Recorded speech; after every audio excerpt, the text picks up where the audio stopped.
Everyone, good morning.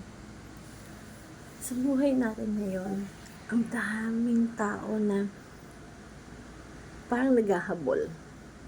Kasi iniisip nila, ano ba yung maganda sa future? Ano ba yung dapat kong gawin sa future?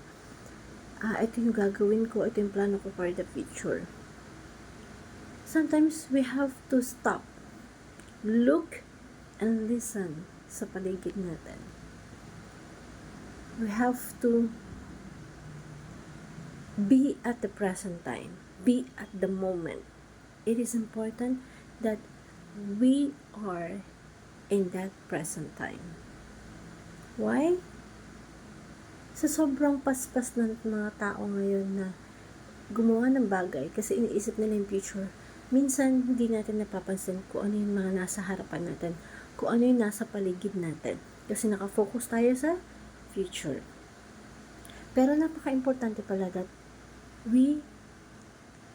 our mind focus or be at the present time.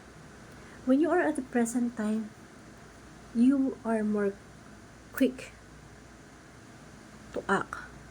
You are alert and you see little things in front of you. Napaka-importante that we appreciate little things in front of us. Because if we can appreciate little things in front of us, we can appreciate what we have in the future. Minsan kakamadali natin sa mga bagay-bagay na mangyari. Hindi na natin napapansin yung mga maliliit na bagay. Hindi natin napapansin kahit ultimong oras. Napaka-importante sa panahon ngayon na bigyan mo ng pansin yung mga bagay-bagay sa paligid mo. Di ba nga, minsan sobrang focus natin ma-reach yung aim, yung goal natin. We sacrifice time, we sacrifice precious moments sa loved ones natin. Huwag mo antayin na mawala na lang yung mga bagay sa paligid mo nang hindi mo napapansin.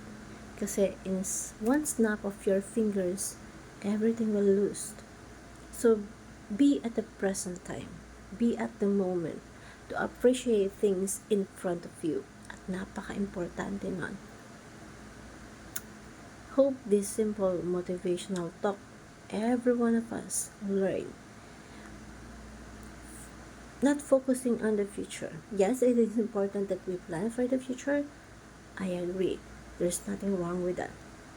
But the important also is you stop, you look, and listen for a while to see and appreciate things around you. Because that is the present moment na minsan nakakalimutan natin at nakakaligtaan natin sa sobrang busy natin. Hope this simple motivational talk, you learn something. Thank you everyone and God bless.